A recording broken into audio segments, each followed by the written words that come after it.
Okay, let's call the meeting to order. First, we will go, it's 6 p.m. Stand for the Pledge of Allegiance, please. I pledge allegiance to the flag of the United States of America and to the republic for which it stands, one nation, under God, indivisible, with liberty and justice for all. Thank you.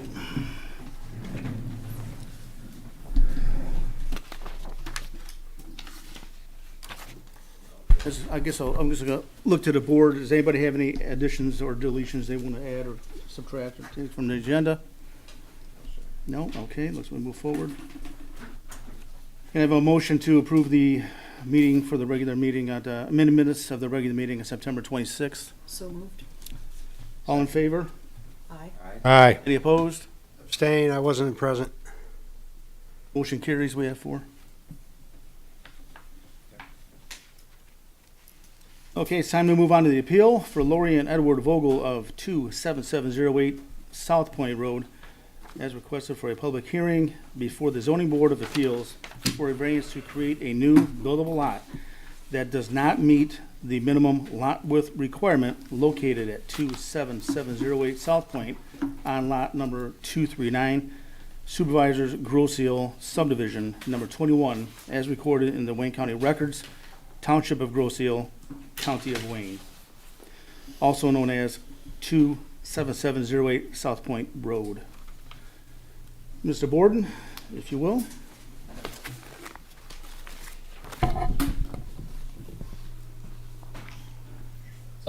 Thanks, Mr. Chair.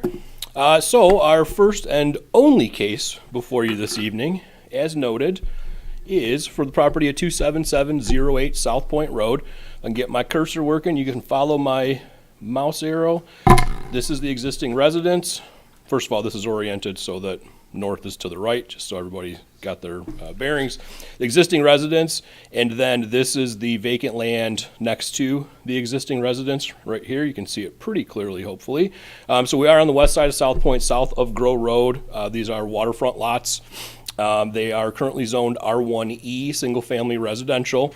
The request before you tonight is for a land division that results in a lot width that is less than that required by the R1E overlay district.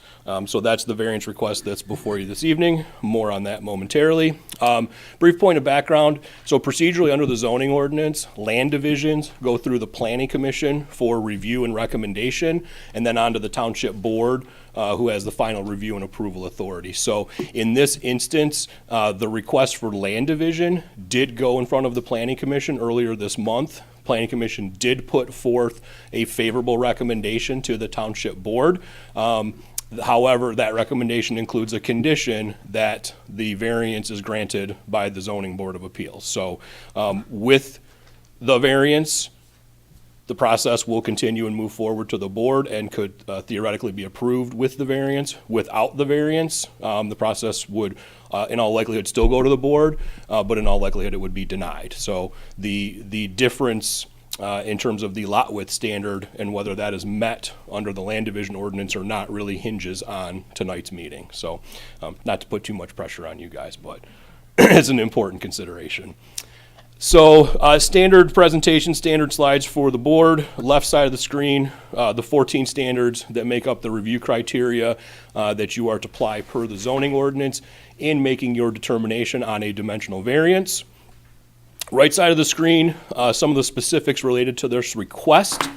I did want to put a little, and most of this is already in my letter as well, but I did want to take a little time to talk about the R1E overlay district because it's not something that comes in front of Zoning Board of Appeals very often.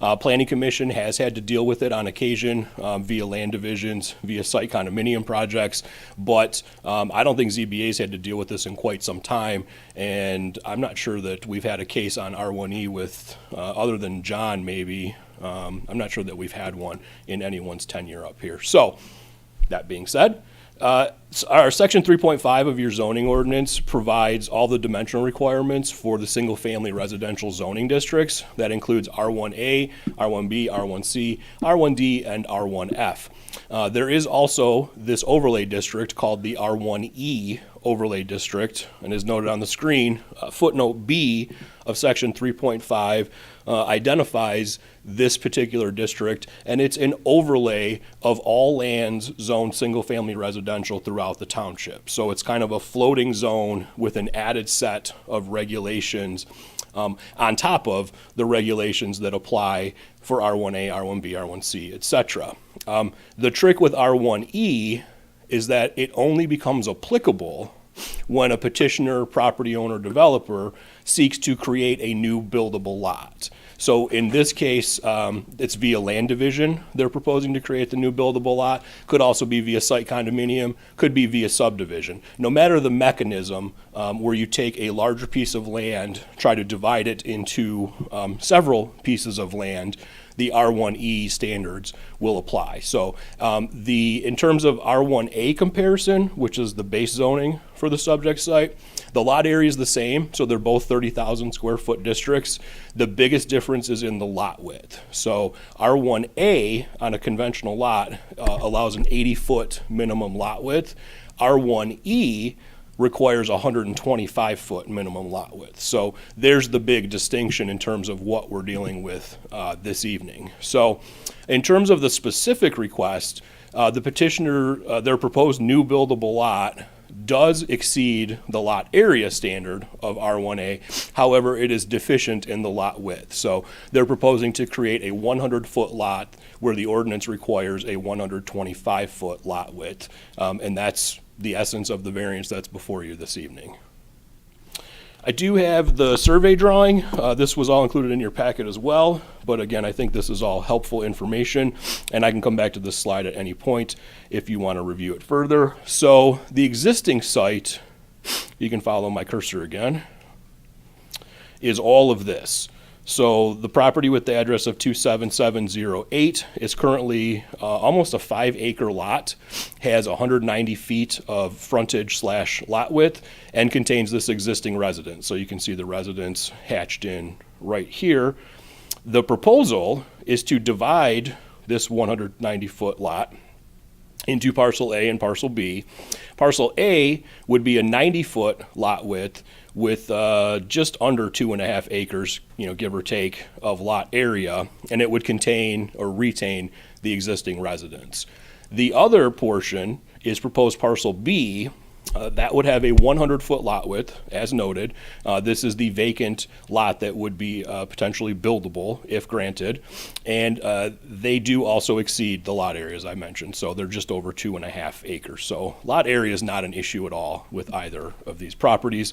In terms of parcel A as proposed, it would still be a compliant R1A lot. So they would have 90 feet of lot width where a minimum of 80 is required. And then again, they have just under 2.5 acres of area where 30,000 square feet is required. So there's no issues with the resulting lot in terms of proposed parcel A. Again, similar to what I've already said, the issue here under the ordinance is the deficient lot width for proposed parcel B. And I didn't have any pictures tonight. I know the petitioner had some in the review packet. They may want to put those up on the screen. So John didn't get my pictures for me this month, so I'm just kidding. I'm just kidding. No, the petitioner did put up a number of really helpful pictures in their submittal packet. So I'm just going to kind of roll through an overview of my review letter. You already have all of this in front of you. So a few points related to the first standard of practical difficulty. So the particular request that's before you, strict compliance with the ordinance will not prevent continued use of the property for permitted purpose. They have a single-family home on a single-family lot. They can absolutely continue to use it as such. There's nothing prohibiting or preventing them from doing so. The submittal does provide quite a bit of pretty detailed research and information. But in my opinion, that's all related to potential rationale as to why the township should consider removing or deleting the R1E overlay standards from the zoning ordinance. They don't identify a practical difficulty that's unique to this property. They've identified a township-wide concern, nothing that is explicitly applicable to just this property. And I do think it's important for the board to understand its role in this type of a process, and that is more whether R1E is retained or not, or altered or not, is a decision of the township board. That is not under the authority of the Zoning Board of Appeals. So I want to make sure that's clear as well. They've also put forth, again, kind of under this idea of practical difficulty, which also speaks to unnecessary burden. In this case, they have put forth their opinion that it would be burdensome to the applicant. But if that's the case, again, based on the rationale that R1E isn't needed township-wide, then that's burdensome on every landowner in the township that has a large lot, i.e. double the base zoning in terms of size or width. Again, not applicable just to this particular property. With respect to substantial justice, there's a few things in here. I did do a little bit of property research in this area. Let me go back up to the aerial. So this doesn't get all of them, but in total there are 14 parcels on the west side of South Point that are waterfront lots under R1A zoning currently. None of them, including the subject site, would qualify for a land division based on R1E standards. So there's no other splittable lots, not this site, not any of the others in this particular area. In this case, granting of the variance, in my opinion, would not do substantial justice, i.e. it wouldn't be fair to other owners in the district by granting them the ability to split a lot where nobody else can do the same. So in terms of fairness, I don't see that that's the case here either. And then the last point under substantial justice is tied to the need to minimize the extent of the variance. And this is kind of nitpicky on my part, but just based on sheer numbers, they could actually add 6.8 feet to proposed parcel B, which would slightly reduce the extent of the variance sought. If you look at proposed parcel A, they do have just enough room, so the 6.8 foot would keep it above the 80-foot lot width minimum, and it would have them compliant with the combination of side yard setbacks for the existing residents. So something that we're supposed to consider, again, in the big picture, probably a little nitpicky, but I did want to point that out, that they could further reduce the extent of the variance, which is part of the substantial justice test. In terms of public safety and welfare, I don't foresee any issues with that. This is along a developed roadway. There is access to utilities. Should the variance be granted and the split be granted, they would be allowed to develop the site without the need to extend roads, water, sewer, etc. Extraordinary circumstances. So this is another one where, again, the petition puts forth the argument that because of the large size of the property, that is in fact their extraordinary or unique condition in this instance. That's not typically how this standard is applied. This standard is typically applied to smaller lots, narrow lots, oddly shaped lots, where restrictions preclude them from doing something most other people can do. In this case, the easy example is a narrow lot where they seek a side yard setback reduction because they can't provide the full setbacks and still have it be a buildable lot.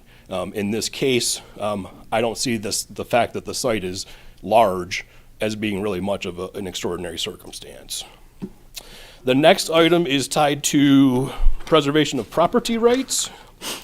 Again, this is another thing I disagree with the statements in the submittal. They do state that allowing the variance would allow Mr. and Mrs. Vogel to enjoy the same rights as other owners within the immediate vicinity, namely the right to a buildable lot. So you've already seen my response in my letter, but essentially the owners already have a buildable lot. They have a single family home on a single family lot. They are seeking to have a single family home on a single family lot and create a new buildable lot that either they can build upon or they can sell for someone else to build upon. And as I mentioned earlier, none of the other parcels of similar situation, i.e. R1A, waterfront, west side of South Point would qualify for a land division. So in fact, they are not being denied a right that other property owners possess in this vicinity. And the next one's, the rest of this is going to be pretty straightforward. So in terms of safety hazard, impact on land values, don't really foresee any issues there were the variance to be granted. And then just for the sake of being brief, the same pretty much goes for the rest of these standards. I will point out that I did run some calculations on sort of, again, this idea of this area, this neighborhood based on R1A lots, waterfront, west side of South Point. And I did crunch some numbers. The overall average lot width in this area is just over 121 feet of lot width. So the 100-foot proposed would still be less than even the average. But I did think it was important for sort of the counterpoint to that to let you all know that of those 14 properties, 7 of them are 100-foot lots. So while it wouldn't necessarily meet the hard average for lot width in this area, it certainly isn't out of the range of reasonableness in terms of the other existing lots. So if you were to look at it as a potentially I'm going to go back to grad school statistics, a mode or even a median average, then the 100-foot proposed. I know you didn't know I did that, did you? That's math on the fly right there. So to that end, the 100-foot, again, would put it within reason if you were to look at it that way. So I just wanted to give the board some comps in terms of what they're proposing versus what it would look like in relation to what's already there. And then, as I've already mentioned, light and air, orderly development, traffic flow, nuisance impacts, impact on adjacent properties, relationship to adjacent land uses. I don't foresee any issues as it relates to those standards. So I will close simply by summarizing my summary, if that makes sense. My big issues with the request before you are tied to practical difficulty, substantial justice, preservation of property rights, and maybe to a little bit lesser degree, the standard of extraordinary circumstance. So that's all I have, Mr. Chair. Happy to take any questions you may have. Otherwise, I will let you know we do have the petitioner, and I believe he did make it. Their legal counsel is here as well, should you want to defer to them and have them present and or take your questions as well.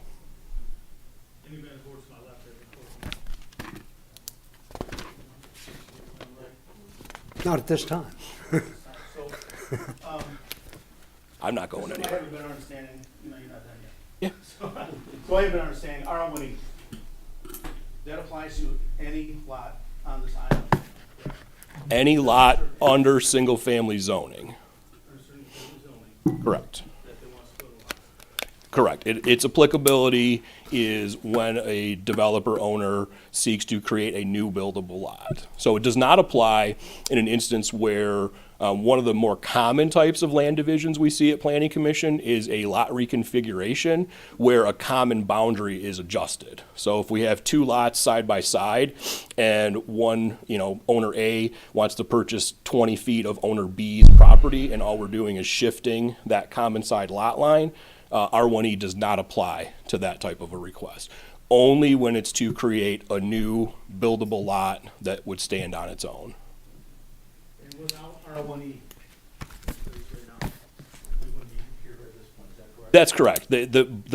The existing residence and proposed parcel A, as well as the vacant proposed parcel B, do exceed the R1A conventional standards. Mr. Chairman, a couple of comments. First, the Planning Commission was mentioned.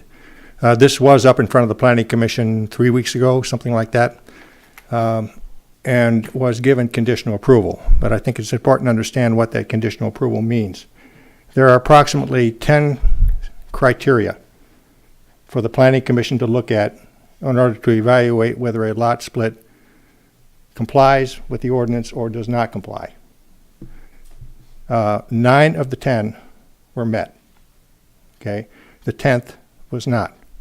Now, the Planning Commission does not have the authority to look at an ordinance and say, gee, I don't like that ordinance, I'm going to ignore it Okay, the planning commission is obligated by law that if it's in black and white down there, it has to be approved. Knowing that the applicant wanted to go to ZBA before the process ever started, Brian recommended, and I agreed, that we send this application first to the planning commission to look at the other 9 criteria, okay? And then if those other 9 criteria were acceptable per the ordinance, that we could then make a recommendation to the Zoning Board of Appeals. The purpose of this was to make sure that the applicant would not have to come back to the planning commission again before going to the township board. We could have simply denied the whole thing. The applicant would have come here to ZBA. ZBA, if they had chosen to approve this, would then route the applicant back to planning again. And so we chose to make this process as simple and as expedient as possible. Also, by going in this direction, we knew there weren't any other factors besides this one R1E factor that were in question. So the conditional approval has no bearing whatsoever in terms of a recommendation to this ZBA. It's only, did it comply with the other 9? And the answer was yes. Understood. Okay? Yep, understood. So I just want to clarify, so there is not an actual recommendation from the planning commission to, Absolutely not. We cannot recommend to you because your standards are 100% different than ours. all right, You have the right to make a decision which contradicts an existing ordinance. The planning commission does not. Mr. Chair, if I could, just to kind of help clarify a little bit, Planning Commission did make a recommendation, but it's to the Township Board, not to the Zoning Board of Appeals. They did not comment on the validity or whether or not the standards of 23.5B were met or not. So they didn't provide the ZBA with any type of input or guidance that they felt was appropriate or necessary. In all honesty, I didn't think it was appropriate because it hadn't been evaluated based on the standards. Planning Commission looked at it based on 19.21, totally different set of standards than what ZBA looks at. You're not reviewing a land division, you're reviewing a dimensional variance request. So we tried to make sure we kept the two bodies separate in terms of that. thanks. So R1E, I'm sorry, anybody else? No. So R1E, I just for my own clarification, if I understand it correctly, it was put in place some 20-plus years ago to help 2000. curtail population and road usage, overpopulating schools, things of that nature, overtaxing our bridges. Was that the case? Mr. Chairman, I can address that since I was part of that. Okay. Okay, back in the 1990s, development on the island was rapid, very rapid. Okay, and there was a lot of turmoil in the community about that. As a result of that, the Planning Commission put in a number of ordinance changes, of course with board approval, that were meant to manage growth, to make sure that whether they were environmental, whether they were engineering, or whether they're,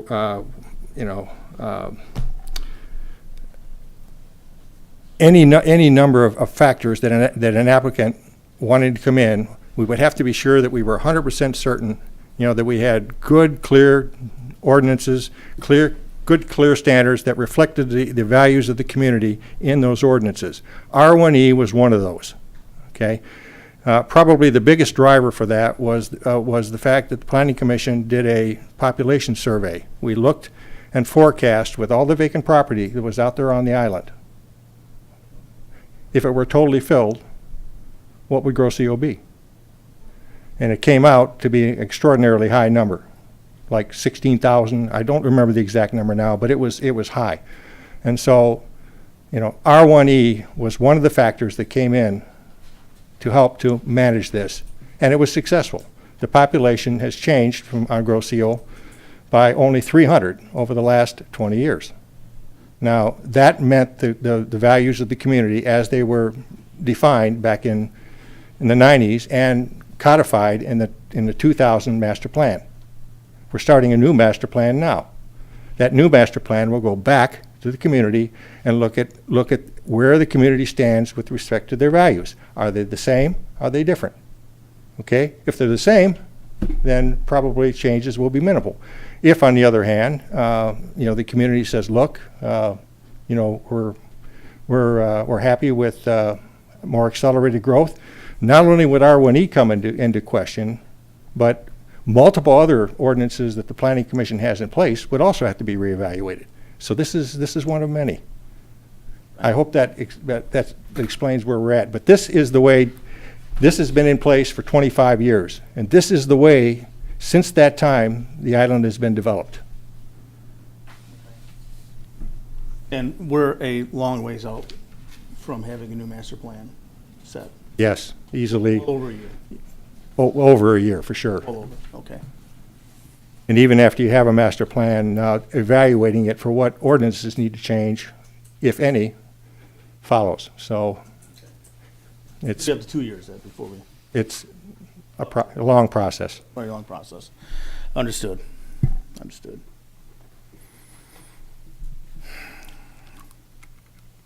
Anybody else have any questions of Mr. Borden? No? I guess we're all set for now, but I'm going to reserve the right to recall you. I'm not going anywhere, Mr. Chair. Can I just make one last comment that is procedural in nature? I know the board is aware of this. I want to make sure that our petitioner, I want to make sure that the other residents in attendance here tonight are aware of this. So under state law, to grant a dimensional variance, it takes a majority of the membership of the Zoning Board of Appeals, not a majority of those in attendance this evening. So it will take 4 favorable votes to grant a variance. So if a motion is made that is to grant the variance and it is a 3-2 vote, that is a denial. That does not grant the variance. So I want to make sure, again, A, the board understands, B, the petitioner and the residents understand. It takes 4 favorable votes under state law to grant a dimensional variance. Okay. I think the board understands that pretty clearly. The petitioners understand that, correct? So you understand you have the right at this point, if you wanted to, before we conclude our meeting and have a vote, that you can table this. I don't believe there's any expense to come back, is there, or maybe minimal? I want to verify that before I say that. Well, I want to defer to our, Not to go forward, but to come back. to come back. Come back. No, we No. still have to have money for the escrow account. Okay. It Right. would, Mr. Chair, it would take, if that's the board's decision, the board would still have to act. You'd have to have a motion, support, and vote to table or postpone the request. Okay. And what I would ask that you do, if it comes to that tonight, is that you do it to a date certain, i.e. that you table or postpone it to your, and we'll look the date up, your November regular meeting. Okay. That way, we don't have to redo the public hearing notices. That's really the biggest cost at this point to the department, is through those hearing notices. If you table, postpone to a date specific, you don't have to redo those notices, because those in attendance this evening are aware of the meeting date that's forthcoming, and technically you've already conducted the required public hearing, though we would still obviously accept public comment at a future meeting if it came to that as well. Okay. So Understood. in effect, for the petitioner, they're better off having more members because you have a bigger variety of people for voting. I mean, that's always the case. Anytime we're short, Yeah. anytime we don't have 7 Yeah. people in these chairs, that's just the unfortunate reality of not having any Okay. alternates currently and being one Right. short in terms of regular Just checking. members. Thanks. That's exactly where I was going with that. Thank you very much. I just want to make sure the petitioners understand that the odds of passing are greater with a larger board or a full board present. Yeah, Mr. Chairman, we do understand one of the reasons why we do want to have it reviewed tonight. can't hear you, so can you? You, Why don't we just- no, yeah, well, you can come on up. Please come on up, yes. Mr. Chairman, we do, and the board, we do understand, one of the reasons why we wanted to have it reviewed tonight is because the property next door is for sale. So we want to make sure that we are transparent with anyone who would potentially purchase that property. Well, how would this affect your transparency with them? I mean, the property's not up for sale right now. If they buy the house or next door, then they buy the home next door. It's on the other side of the lot, and if this is a buildable lot, we want to make sure that they understand that in the future, there could be a home that's built on the lot in between us. And if it's not a buildable lot, that it would, it would stay vacant. So it would make a big difference to them. But the home you're selling right now, this lot, if I understood correctly, is not attached to the ones for sale. No, absolutely not. It's just more of this is, we'll probably be neighbors. We might be neighbors with them our whole life. We want to be open, transparent about that in the sale of the house. I understand that, and regardless of how the vote goes tonight, I still think you can be transparent, whether we have the vote tonight, whether it passes, whether it fails, or whether we postpone it. You can still be transparent with your purchasers and let them know what's going on. So I don't see an issue with that personally, and maybe your attorney might have something to say about it, but that's the way I see it at this point. So, but I appreciate you coming up and saying what you have to say. I'm just want to make sure you are clear, crystal clear on the fact that this vote, you need 4 yes votes for this to pass, and your odds are better with more people on the board, as our secretary pointed out. So I just want to make that clear. Yes. Is there an ETA as to filling the vacant? I know we have at least 1 applicant, Okay. all right, and maybe 2 coming up, and I will speak with the township manager here within the next day or so to find out where they're at in the process. And we do have one absent tonight. Yeah, we do have 1 absent as well. He got called out to duties. He's in the military, so we have no control over that. So potentially, we have at least 6, maybe 7. I'm sure by December we could have 7. But I don't want to say that is for certain at this point. I just want to make sure, I want to make sure you're crystal clear. Right. Okay. Okay. So let me just introduce real quick. Are you sure you want to move forward with this until they fill? Because it's not going to matter Yeah, for right. for the person that's buying. So while It you're does, talking- because it's like, everyone that's looked at it, they think it's buildable. And if it's not buildable, that's different, because there's been communication. Okay. I want Yeah. to be clear. Yeah. Okay. Yeah. Go ahead. So if we could just talk a little bit about what we submitted. I just want to introduce myself for those of you that don't know. My name's Lori Vogel. This is my husband, Ed Vogel. And apologize that this meeting is on like the most beautiful night in the fall, and thank you for your service to be here. Both of us, we feel very blessed to be a part of the Grosedale community. Nothing like going over the bridge on the way home and just the change that it makes in my whole mental state. So we appreciate all that this board does to keep this community the way it is. We, over the past year, my husband and I have invested a lot in improving the community the street where we're at. Ed's got a strong back. My family's farmers. I think I've got the endurance. We've invested a lot in doing a major remodel on a home that desperately needed it, which certainly is much more appealing on the street. What I'd like to do is I'd like to have Mr. Evanchik introduce himself, and he'll talk a little bit about the petition, and then I'll go through what was submitted in your packet. Okay, thanks. Well, unlike, sorry, my name's John Ivanchik. I'm representing the Vogels. I apologize for my attire. I got here a little bit late, and I have a really good reason. I flew in and got to use your nice airport. And unlike my client, I'm not happy that it's a nice night, or that I'm happy that I'm here, and I'm happy that it's a nice night and we're here because I got to fly here. So, the new taxiway, I will say, is very nice and smooth. Somebody stopped me on my way in and asked me how it was. So I don't know if those were your funds or if it was state funds that paid for that, but it's very nice and very appreciative to us that fly. But down to the topic at hand.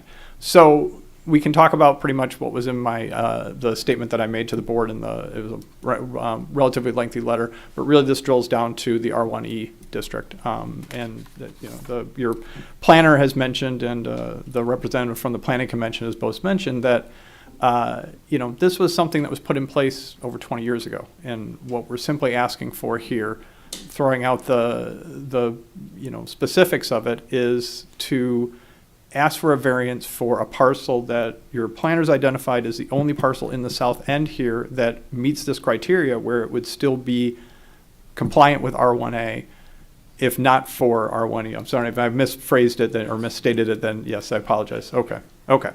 Well, either way, the parcel itself that we're proposing to build meets R1A. What it doesn't meet is R1E and the requirements of R1E that were put in place over 20 years ago to deal with the future that was the 1990s of rampant building, very unorganized building, and seemingly at the time unending building. And then we had a housing bubble, we had a housing crash, and now we're on the exact opposite end of the spectrum, where housing prices are going up, not because the values are necessarily going up, but because there's a lack of supply. And there's a lack of supply because we haven't been building for 10 plus years, and whether or not that's directly tied to R1E or not, we can argue that until the cows come home. But either way, properties are not being built, houses are not being built, taxes, the tax base is more or less not keeping pace with the inflation, and the population is growing older, and there's nothing to replace it, and that's what we're stuck with. And so the R1E, as I point out, and I disagree with the planner here, is that this property is somewhat unique because it is rather large, and the square footage is, I believe, is approximately triple what's needed for that size of or the size of the lot in order to split it versus what's required for an R1A. And it's got frontage enough for an R1A, 3 times the size of an R1A. But if you take a different parcel that would say have 150 road frontage or 125 road frontage on one road, 125 on the other, and 66,000 square feet, and you cut it in half, you've now made 2 parcels, and that's fine. But here you have a parcel with 100 feet of road frontage, and 2 acres, 2.4 acres, or 100 and some thousand square feet, and it's not buildable. And that just seems like that's not what the intent of the R1E structure was. The R1E structure was to prohibit smaller parcels or small parcels and controlling density. And this doesn't seem like that's what it's doing, because this isn't really a dense area, as compared to other parts of the island. But yet it's still got to comply with the R1E like all the other parcels on the island. So to say that it's not unique when it's so large but still bound by these requirements that at this point are 20 years old is kind of takes away from the word unique. I can't think of, and I don't think the planner mentioned any other parcels where this has occurred or will occur, especially on the south end. North end maybe a little bit different story, but south end, I believe, even in the report 20 years ago, had mentioned that pretty much everything on the south end it could be built up had been built up. And so this is kind of a, for lack of a better word, a unicorn, or it's a fairly unique parcel in and of itself just because of where it is, how big it is area-wise, and what the actual frontage is. And it fits into the character of the neighborhood. 7 of the 14, I think, that the planner looked at were at least the same, frontage.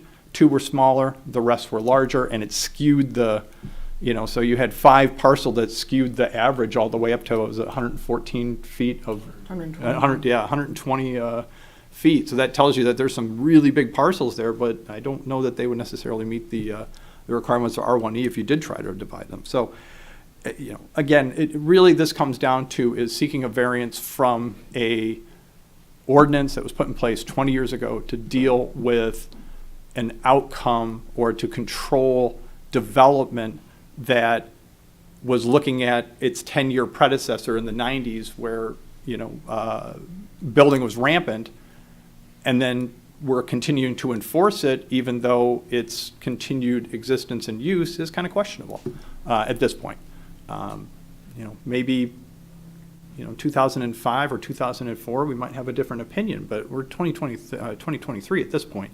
The building that was supposed to take place didn't take place, maybe because part of R1E, maybe also because the things beyond our control, such as the housing bubble, the recession, and all those things. So this is something that should be granted by the board. It meets the requirements as I laid out in my letter of substantial justice, practical difficulties, and so on and so forth. And I'm not going to delve into the details. So I'll leave the rest for my clients to kind of talk about, and hopefully the board will see fit to grant this variance. All right, thank you. I have some questions for you. Counselor? Yeah. Just so we're clear, you understand that we're required, I'll turn it on here, sorry.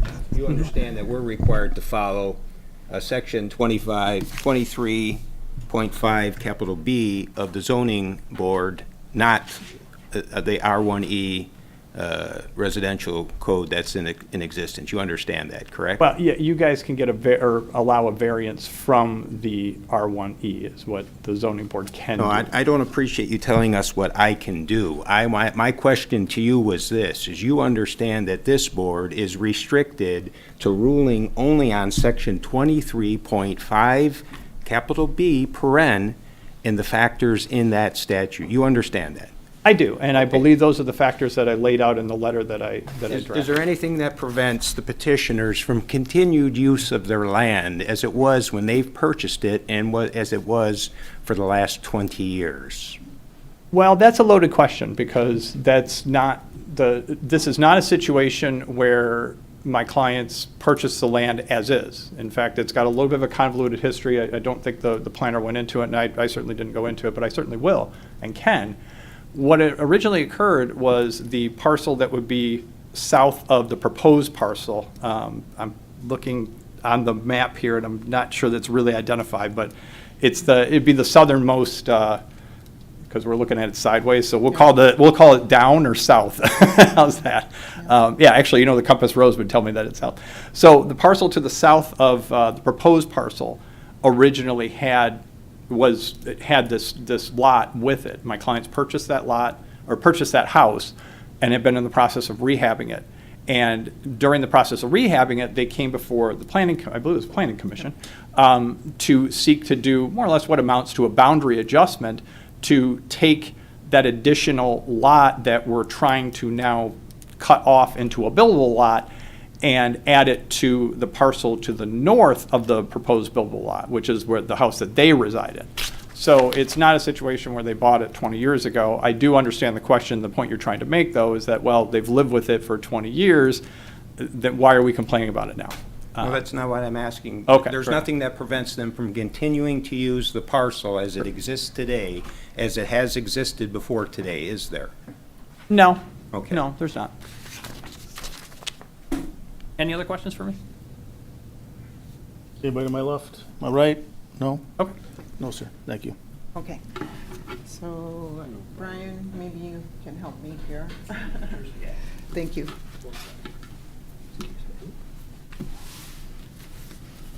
Oh, there it goes. Imagine technology. Just wanted to mention some things that are in your packet that we put together. You can see on the left, that's the original home that we purchased. It'll be a year ago on Halloween. And that has, you can see the improvements on the property below and what we've invested in our resources in order to create a home that is much more representative of the area. In that process, this property that we're speaking about in the middle, it was all kinds of debris, dead trees. If we're a residential property and the waterfront that it should be, it was just really a mess. Actually, the previous property owner of the White House said that they received an offer that was contingent on them completely cleaning up that area. And they got a quote, and it was $15,000 for them to do that. So we did this ourselves to create a much more aesthetic appeal in the area. But there's only so much that we can do because this property, we can't put a dock on it. We can't really do anything with the waterfront more than what we've done. We removed a lot of dead trees and a lot of really just unappealing look of the waterfront.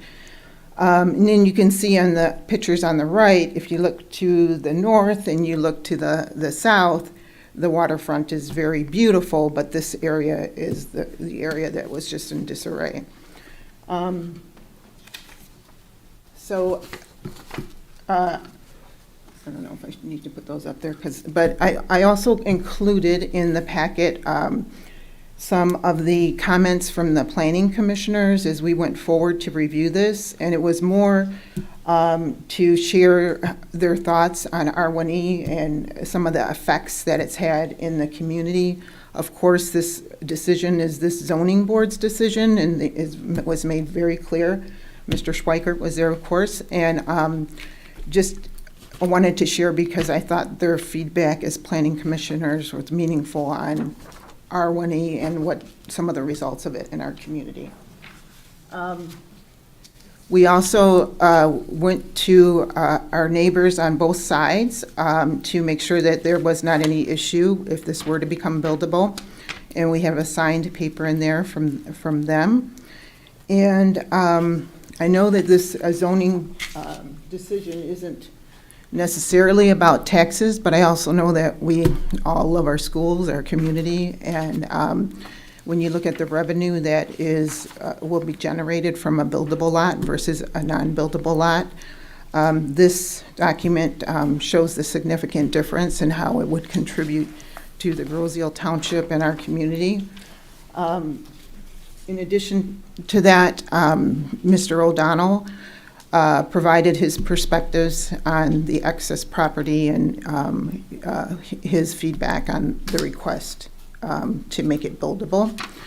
And then finally, our township manager, Mr. Thiel, in his confirmation, as we talked about earlier, some of the R1E was about concerns about the infrastructure and being able to contain the growth.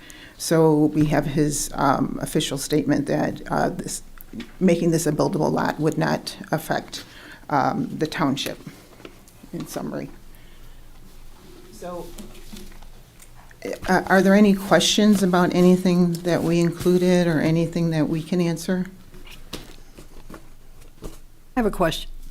Not quite clear. When did you purchase the house and the lot? That it was on Halloween of last year. It'll be 1 year ago. And so you didn't purchase it to live in? No, we purchased it to remodel. We thought that some of the neighbor had shared some of the offers and the people that were representing them, and we thought that it would not be in the best interest of our community. So we decided that we would purchase it and remodel it, and that's what we've done over the last year. And did you consider the lot at that time? When you Did mean you consider dividing the lot at that time? Yes, we did. We wanted to divide the lot so that we could increase our, And you did check on whether it was dividable at the time of the purchase? I'm sorry, we wanted to reconfigure it. Yes, we did check at the time of purchase, and it would require a variance in order for us to make it a buildable lot. And you knew it was the R1E at that time? Yes, we did. Yes, we did. Thank you. Any other questions? Am I right, sir?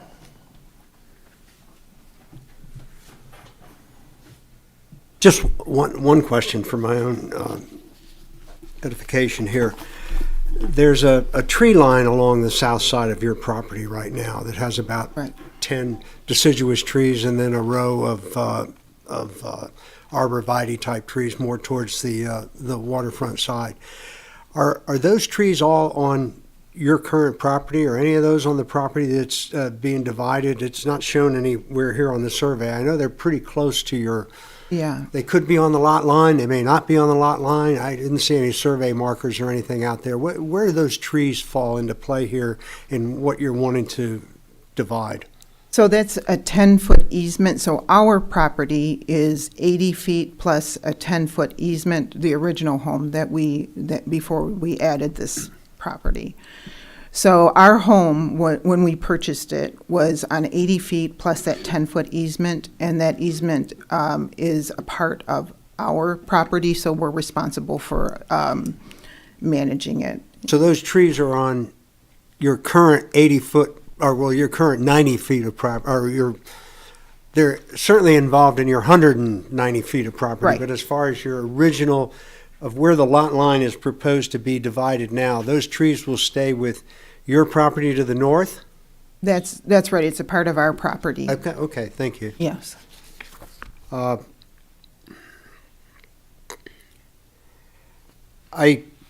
just referring back to Mr. Borden's comment about possibly adding an additional 6 feet, I just see that as a zero-sum game. I mean, if we could take 6 feet from Hennepin Point and bring it down here and make things wider, that'd be a different story to me, but I don't see that as really doing anything. Take 6 feet away from what you have now, take you down to 84 feet and making that 106 feet. I just don't see that as it would be changing anything. My biggest concern is I don't like being left with an ordinance and then being told this ordinance is silly, it's ridiculous, it shouldn't be there, and I'm supposed to make the judgment that is the case. And I'm very disturbed by that. The Planning Commission is reviewing the master plan. They've had 20-some years. They've reviewed it on occasions through that time, but they're in the process of reviewing it. And I just don't, anytime we come across an ordinance that somebody says, I just don't like it. I don't think it's, I don't like that ordinance. It shouldn't apply. I may agree with that. I may agree that maybe certain speed limits shouldn't be what they are, but they need to be changed. If we're in a, I feel we're in a bad situation here, in that, as Mr. Borden outlined, we had all the criteria. It was all known. Back in April, when you went before the Planning Commission, you said you just wanted to add more land to your property. That was what was stated. And then 6 months later, now we want to create a whole new buildable lot. I'm somewhat troubled. Let's put it that way. I'm somewhat troubled that we're being asked to basically just say, as your attorney said, this is just a silly rule, in so many words, not quoting. And I heard that during I listened to the Planning Commission meeting that was held just the beginning of this month. Mm-hmm. And several comments were made during that. John Rathel made a comment that, this has been an issue for a long time, Kyle, the trustee, basically said, well, the master plan's being looked at and this is all being considered. And I would rather just be presented with, I've got an ordinance in front of me, and I've got the criteria for which there should be exceptions, and I'm disturbed. And Mr. Kennedy, if I could just respond about the comment that you made about when we first reconfigured the lot. Yes. At that time, we had thought about, this would be, it's beautiful property. We would love to have this extra land. And then as we came closer to selling the house next door and not knowing what the future would be and if we'd want to keep that property or not, that's why, again, and maybe some of you disagree, but people looking at the home that we're selling, it's a big difference if there's a lot next door that will not be built on, or there's a lot next door that is approved as a buildable lot. So we wanted to have this discussion now so that we can be completely transparent with our future neighbors and not have disagreements down the road should that change. So that's why we're here today, and I just wanted to explain that. I certainly understand that, and I appreciate that, but in reality, nothing would change if they're buying the property on the house south there from you, or through a realtor from you, disclosing at that time that we're attempting to create a buildable lot out of this is not beyond being able to state. But if it's approved or it's not approved, and part of it is, if we say that and it's not buildable, we just decrease the value of that sale. If someone is moving into that home and if it's not buildable, they would potentially pay more for Correct. the house. But if we tell them up front, we're trying to make this buildable, then that we're already losing tons of money. So, but that would decrease what they'd be willing to pay, and then also, like, again, we just Our preference is to be very upfront with our future neighbor, especially since the home is being sold by us, and to make sure that we are, completely transparent with them. I understand that. I appreciate that. You all set, Mr. Kennedy? Nothing further. Nothing further, okay. Anybody on my left have any more questions? No Before we go question. to public comment? Okay. Folks, have anything else you want to add before we go to public comment? I do respect your comments, and I apologize if we came across as saying we are silly or, your zoning is silly. But I'll be honest, we respect what Groseal has done because we wouldn't live here for 10 years now if we wouldn't want to live here. I mean, we love what we see here. We're here just because everybody else is. We love the community. We want to grow. We want to thrive. And we've put a lot of time and interest into the community. I think this is our fourth home here on the community, if you're not aware of that. And but we do appreciate everything the zoning commission does and the planning commission, and we just want to thank you. But truly. And we tried to make this a win-win when we look at the overall picture and with the, the revenue and the documents we put in here, so that was our desire. Okay. Thank you, folks. You all set? Thank you. Thank you.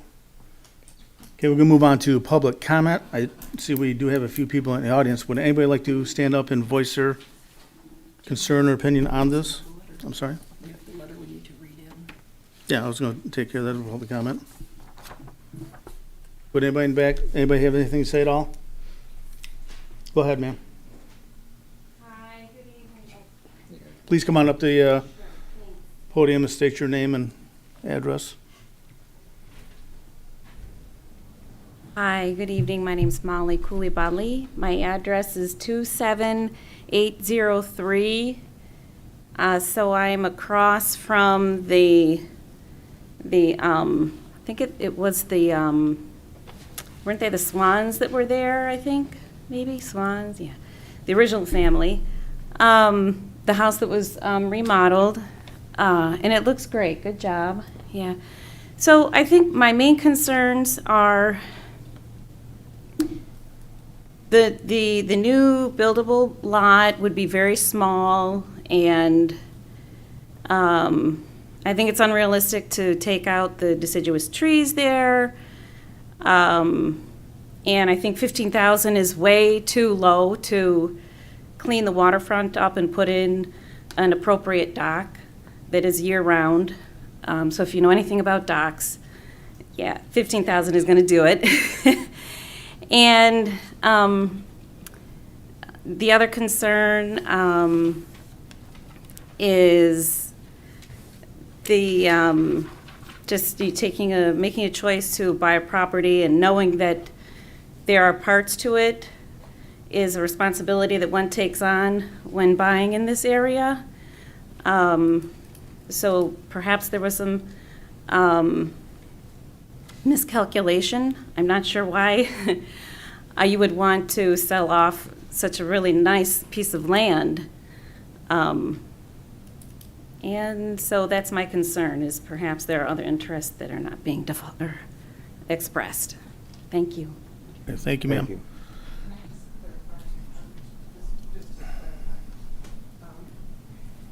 you. I just want to just correct that the lot that we're talking about is larger than both lots on both sides, so it's not a small piece of property. And when I said the 15,000, that was just to clear out it wasn't anything about a dock or anything. It was just to clear out the waterfront. So I just want to. Thank you. Any other public comment?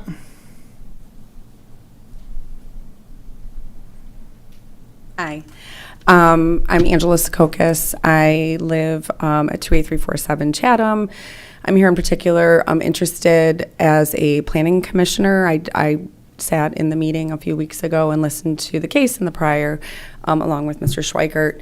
So I came by on that point of interest. Speaking just as a resident and driving by that property for numerous years, seeing so much potential in that home as a, kind of, I know it's not deemed historic, but it's just a historic piece of Groseal and what they've done to it, I think, and cleaned up that area and that space.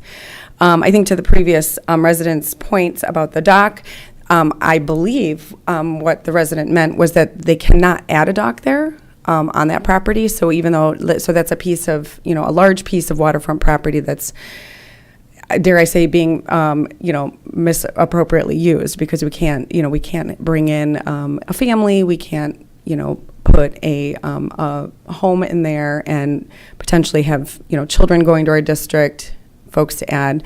I know I am also sitting on the steering committee for the new master plan. We had a kickoff meeting this morning. So that's, I think, super exciting. I recognize that it's not part of your consideration to remove or suggest that we remove an ordinance that's been in place for 20 years. But I see this as one of those that I would deem problematic. If we've only had an increase in 300 residents over the last 23 years. That explains a lot of kind of the, we need those tax dollars coming in. We need those young families. We need properties that are manageable for senior citizens who are in their very large homes and want to continue to live and stay in Groseal. I think a lot of those things appeal to me. I recognize that might not be something that you are supposed to consider. But as a planning commissioner, thinking about the future of this community that I love and I want my children to come back to, I think all of these should be important considerations. I understand that there's criteria to be met as well, but I just want to suggest that if we were following everything to the letter of that interpretation, then we wouldn't really need to have these appeals and we wouldn't need to come in front of one another, and we wouldn't, be required to kind of have these open conversations and discussions. So I came today because I was quite interested in this and some other, potential opportunities and things that I see for changes in the master plan, and I'm super interested to see how this turns out tonight. So thank you very much. Thank you. Anybody else from the audience have any comment? Seeing none. We do have a letter that was written, I would like to read into the record. The subject is in opposition to lot split number 386 for a residential build, to whom it may concern. I hope this letter finds you in good health and spirits. We are writing to express our strong opposition to lot split number 386 for the proposed residential build in our neighborhood. As concerned residents and members of this community, we believe that this is crucial to voice our concerns regarding this development of the project, as we live directly across from the proposed construction. In the meeting held on October 2nd, 2023, it was stated that the neighbors had provided letters of favor or in favor of this build. Unfortunately, the letters provided were from individuals this build would not directly affect. First and foremost, the proposed lot split does not meet the minimum width requirement for build. Required conditions 285-3.42 states that the following residential structures shall be constructed in compliance with the applicable state, federal, and local laws and ordinances. Ensure infill development consistent with the characteristic of the established neighborhoods. It is compatible with the size, scale, setback, architectural character of surrounding homes, does not overbuild on small lots, minimizes impacts to views, privacy, and access to sunlight, and contributes to the distinct cohesiveness of the character in the various neighborhoods, which are significant factors in the township's quality of life. This build would directly impact our view of the water, which was one of the biggest selling points when we purchased our home. Our neighborhood has thrived as a close-knit, peaceful, and harmonious residential area characterized by spacious lots and strong sense of community. The introduction of a lot split would disrupt this character by increasing housing density, leading to potential overcrowding, and diminishing the overall quality of life for residents. Moreover, the environmental impact of this lot split is a significant concern. Trees, green spaces, and local wildlife habitats may be destroyed to make way for new construction. This would not only harm our local environment, but also deprive residents on the benefits of natural greenery, which plays a central role in enhancing our overall well-being and providing a sanctuary for local wildlife. One may see skunks and rodents as pests. We see them as necessary to the natural environment with the significant roles that they play. It is our understanding that only one variant has been granted regarding R1E by the ZBA. This is understandable as the size of the lot was over 5 acres. This is not the case with the proposed lot split in question. It is significantly smaller. I would also like to raise questions about the potential impact on property values. Many residents have invested their savings into their homes, expecting the surrounding neighborhood to maintain its character and charm. The proposed lot split may lead to a decrease in property values, causing financial harm to those who have invested in their homes and community. Finally, there has been a lack of transparency and community involvement in the decision-making process surrounding lot split number 386. It is crucial that all residents have the opportunity to voice their concerns and participate in the discussions that affect the future of our neighborhood. In light of these concerns, I kindly request that you reconsider the approval of lot split number 386 for the residential build. I urge you to take into account the well-being and desires of all the residents who have built their lives in this neighborhood and to preserve its character, safety, harmony that our community currently enjoys. Thank you for your time and consideration. Sincerely, the Klinger family. I just want to make sure that all the facts are straight. So the letter compared this to a previous lot split request of 5 acres, and it said this one was smaller. And this split is 5 acres. So I just want to clarify that it is not smaller.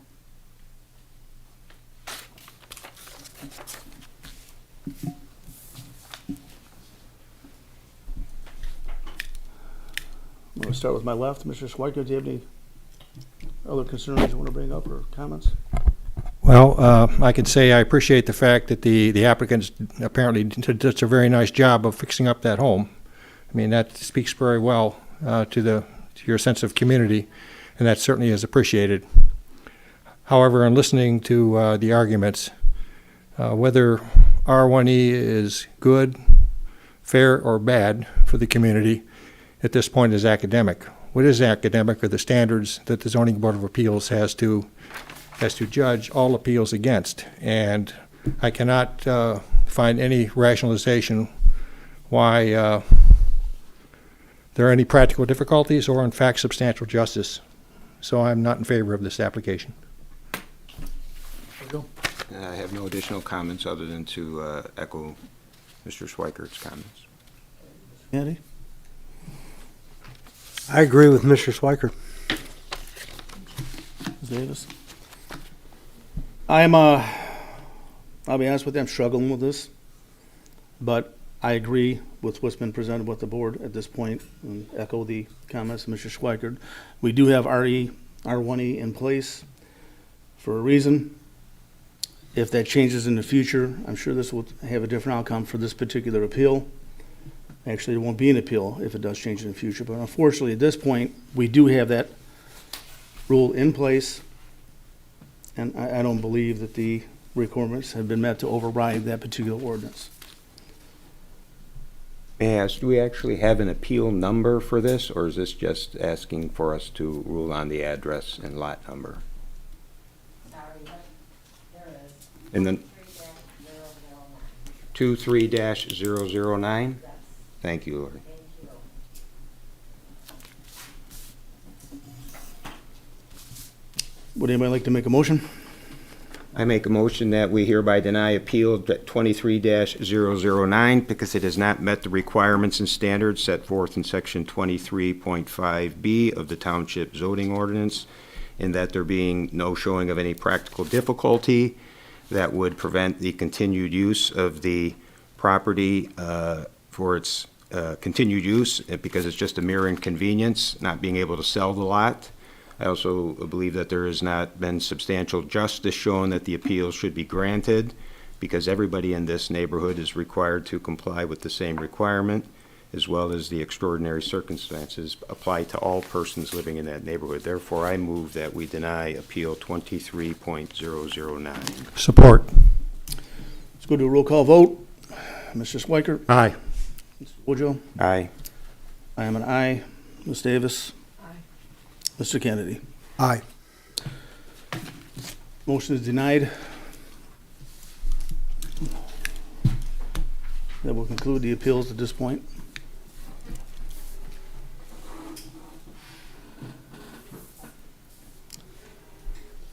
Do we have any other comments or concerns we need to bring up before an adjournment? Anybody have anything else? Okay, I'll make a motion to adjourn. Second. Any nay? Being adjourned.